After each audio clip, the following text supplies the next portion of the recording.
I know, right? It's kind of a new look for me. And it's a little bit lopsided, and it's a early morning in Connecticut. By the way, those who think that hot tea is for wimps have never had Kate Dalton's tea. I've been recuperating a bit in this lovely little New England town that Kate and Frank live in. And it's kind of amusing and wonderful the way whenever she crosses the border into Connecticut, she sings the Connecticut song and the pride she takes in living in this town that has been a part of her life. She's getting ready to retire now, a respiratory therapist. And, with that, she's actually only a few years older than I am. And I think about that. Yeah, I know what retirement is going to be like for her. And I'm facing the same fate, which isn't such a bad thing. Um, I've enjoyed the walking, the people. Um, Even the police have been nice to me, which is kind of cool. But, I so appreciate having Kate and Frank in my life.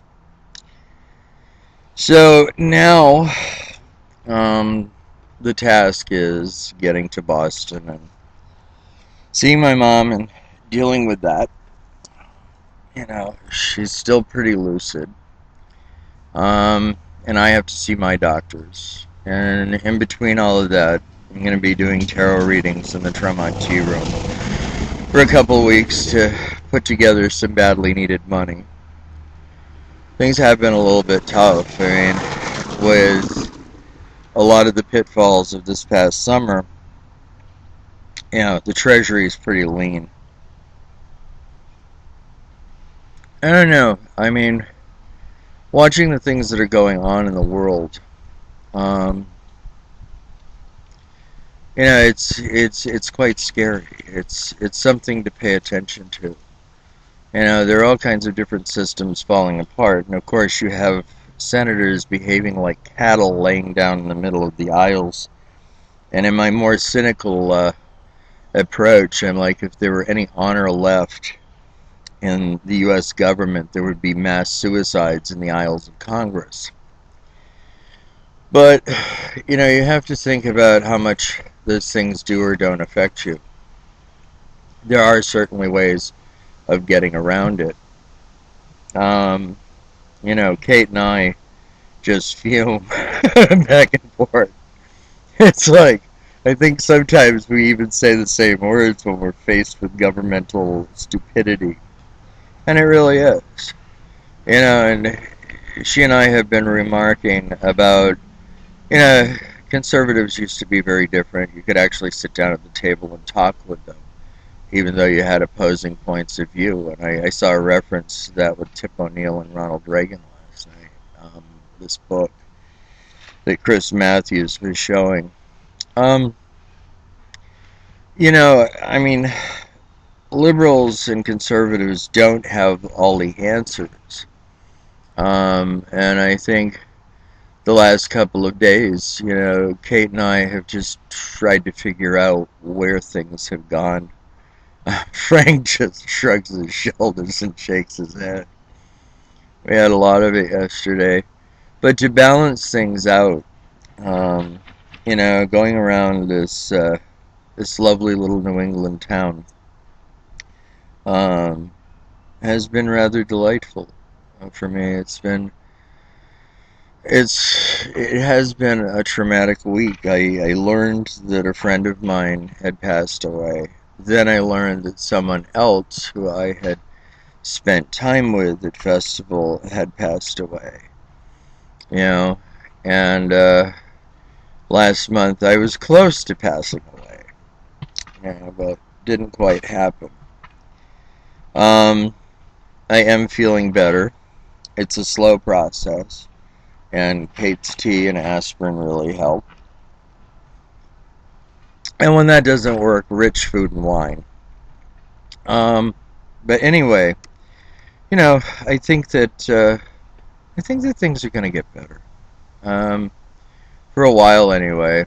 It's just there's this shadowy malaise that has taken over, and sometimes I feel, and with the character of my sister Kate and I, we're like the pep squad. Um, when everybody's down at festival, like over the rain, um, she and I were telling them, if it stops today, we're gonna get it on bonfire night. I remember this, beautiful night with Kate and Frank.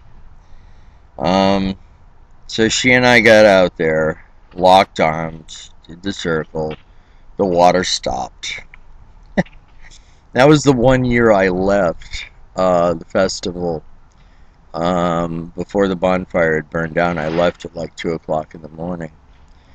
And people who were trying to get out of there the next day were dealing with frogs coming out of the pond, jumping on the road, and fire salamanders coming out of the ground. And it just got kind of creepy from what I understand, but I wasn't there, so it was okay.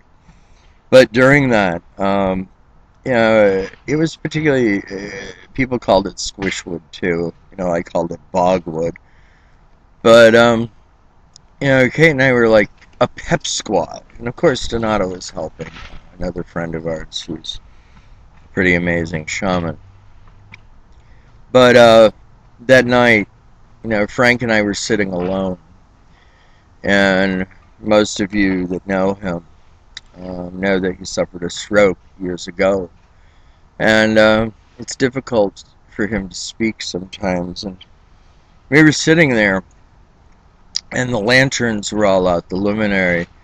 And because there had been so much water, there was like a mist on the ground as they were lighting the fire, um, in the roundhouse. And it was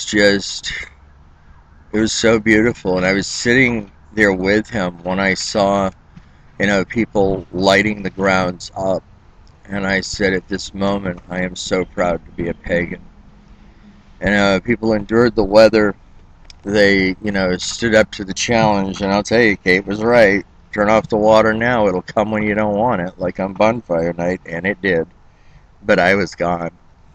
Um, you know, my friendship with Kate and Frank has been 10 years now. And, she is very understanding because there have been moments where I've been a handful, even around her. And, so I guess my vlog today is about gratitude. Um, and I am very grateful to Kate and Frank and all my friends. Um, thank you for listening. I want you all to have a wonderful day. Take care.